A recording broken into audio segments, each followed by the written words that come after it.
అమరవీరుల వార్షోత్సవాల పక్క ఎన్టీఆర్ జిల్లా జగ్గేపేట సర్కిల్ పోలీసు వారి ఆధ్వర్యంలో రక్తదాన శిబిరాన్ని ఏర్పాటు చేశారు. ఈ కార్యక్రమానికి ఎమ్మెల్యే శ్రీరామ్ రాజగోపాల్ తాతయ్య, అదేవిధంగా municipal chairman Rangapuram Raghavendra, SI Arjun చేతుల మీదుగా ప్రారంభించారు. అనంతరం ఈ రక్తదాన శిబిరాన్ని ఏసీపీ తిలక్ సందర్శించారు.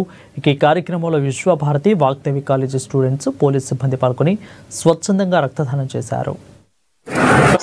1959 అక్టోబర్ 21వ తారీఖున మన కాశ్మీరు భూభాగంలో లడక్ వద్ద మన భారత సైన్యానికి చైనా సైనికులకి జరిగిన యుద్ధంలో ఆ రోజు అంటే అక్టోబర్ 21వ తారీఖున సుమారు 10 మంది మన పోలీసు దళాలు వారు కాల్పుల్లో అమరవీరులు అయినారు.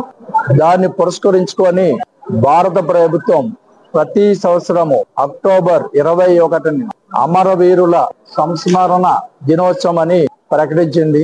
ఆ రోజు మొదలు ప్రతి సంవత్సరము భారత భూభాగంలో ఉన్న ప్రతి రాష్ట్రము దీన్ని అమరవీరుల సంస్మరణ దినోత్సవంగా జరుపుకుంటున్నాము.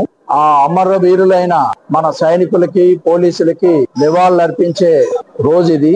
దీన్ని మా డీజీపీ హరీష్ కుమార్ గుప్తా గారు, మా సిటీ కమిషనర్ ఎస్పీ రాజశేఖర్ బాబు గారు ఆదేశాల మేరకు 21వ తారీఖు నుండి వారోత్సవాలు చేస్తున్నాము.